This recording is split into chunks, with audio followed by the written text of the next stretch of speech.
This is the Samsung Galaxy S10 Plus, one of Samsung's latest and greatest flagship phones and arguably one of the best high-end phones you can get today. But with all these ideas of foldable phones and 5G phones just around the corner, is it worth upgrading to the Galaxy S10 Plus, or should you brave the next few months with your current phone with the prospect of getting a more future-proof device? What's up guys, I'm the Unnamed Review Guy, and I have kept the Galaxy S10 Plus in my pocket for the last month to find out all the positives and negatives of what this device has to offer.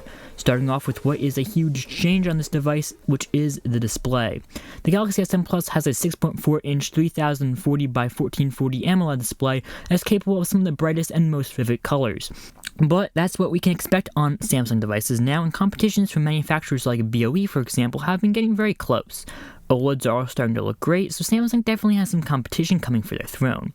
Something new on this device, though, is the hole punch on top. Now, I'm not here to debate the whole hole punch versus notch debate, but having used both devices with notches and with hole punches, I can confidently say hole punch displays look a lot more immersive in person than a notch style display, especially the long style notch displays we see on a lot of devices.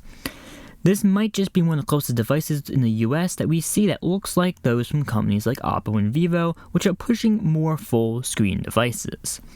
Something I hear a lot of people talking about is how the side-placed camera makes it hard for you to be perfectly aligned in the image unless you hold your phone awkwardly.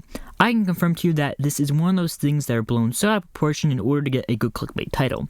Not only did I find myself generally centered in the frame, but if I ever did need to adjust, it was always a slight arm movement anyway. Not to mention on a lot of phones, cameras were already placed sideways, so it's not really a big deal. There are two very important things we need to talk about when talking about the display of the Galaxy S10 Plus, and that would be the bottom bezel and the in-display fingerprint sensor. I can't tell you how many times I hear people complain about how there's a big chin on phones like the Galaxy S10 Plus, and that's just not the case. Let's put the Galaxy S10 Plus and a phone that often gets compared to side by side to look at the bottom bezel. That's a few millimeters difference. It's just not noticeable unless you zoom in this close. Also, the S10 Plus still boasts a 93.1% screen-to-body ratio compared to the XS Max's 82.9% screen-to-body ratio. So yes, the Galaxy S10 Plus, while not being the most bezel-less phone, still has less bezel than the XS Max.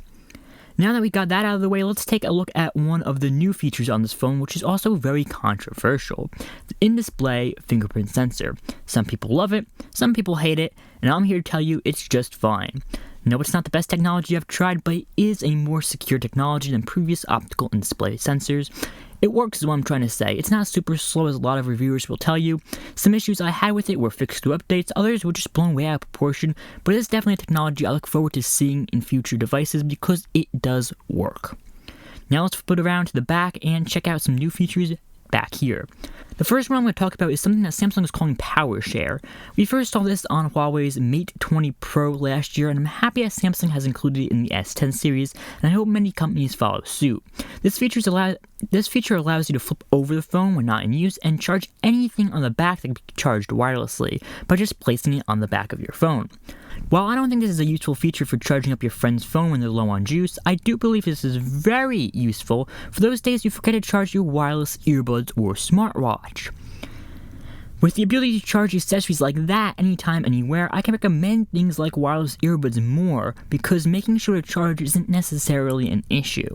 Do remember though that this type of wireless charging is going to be slower right now than your standard wireless charging on a pad and much slower than the standard cable included with your phone. Right now it only comes in at 4.5 watts, but there is supposedly going to be an update which brings it up to 9 watts, which would make it much closer to standard wireless charging. Next up, let's take a look at the camera. This phone features a triple camera setup with the standard lens, a telephoto lens, and a wide-angle lens, also something we saw on Huawei's Mate 20 Pro series last year. For many years, if you wanted a wide-angle lens, you had to get a device from LG, so I'm very excited to see more phone manufacturers adopting this lens type. Looking at some photos I have shot using this camera in all three modes, you can see that, like most Samsung flagships, the camera is a strong point of this phone. I did see some oversaturation in the sky, something that Samsung is also known for. One thing I didn't expect to see was when taking videos in sunny locations, the camera would get very washed out on some of them. Like, by some of them, I mean a lot of them. I'll do a dedicated video on cameras for the Galaxy S10 series because they're just so much to cover in this device. If you're interested, hit that subscribe button down below. Now let's zoom out on the back to see the full picture, and you can see how stunning the new prism white color looks. Again, another page pulled from the Huawei book, and again, another one I highly appreciate. Ever since picking up the Galaxy Note 8 in Orchid Gray, because it happened to be on sale unlike the other colors, I have preferred something other than the boring black color I was known to carry. And ever since Huawei started releasing gradient colors for the P20 Pro series, I have had a very hard time appreciating the black, gold, and silver phones that companies like Apple and Samsung use. So I feel though this is color, it's just a nice step forward and away from the colors that have dominated the phone industry for so long. Some cons I've had with the Galaxy S10 Plus are the power button location. You'll get used to it, but it's a higher position, and that doesn't make it great for people with smaller hands. While that's not a problem for me, I can see how it's a problem for other people, and I'm not quite sure why they changed it, so I'm considering it a con.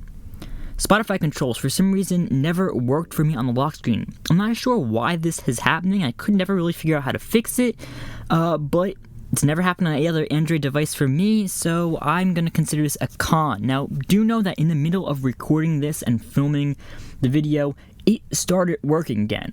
Amazing, I thought. Then I went to go use it normally, and boom, wasn't working again. So I have no idea why this is happening. It was fixed when I started filming it, and then I went to go actually use it in real life, and it stopped working. So, don't know why this is happening. Another problem is the accidental touch blocking for the curved screens, which could be better. I've noticed Samsung is working on it. Now, if I pull out my phone in my pocket and touch the side of the display, for example, I do tend to see this accidental touch warning message pop up. So I guess it's the start, but it could be better. One UI feels a lot to me like EMUI, which isn't a super big con of the phone, but I did notice that while using it. Maybe it has something to do with the large bright colored icons, I don't know, but just felt like EMUI. Even MIUI it felt like. I don't know, it felt different. The gestures are weird, but you'll get used to them. They're not that bad. Definitely need some time to get used to them though. And those are my thoughts on the Galaxy S10 Plus after having used it for 1 month. If you have any questions about the phone, don't hesitate to ask in the comments below, and if you liked this video, consider leaving a like. Thanks for watching.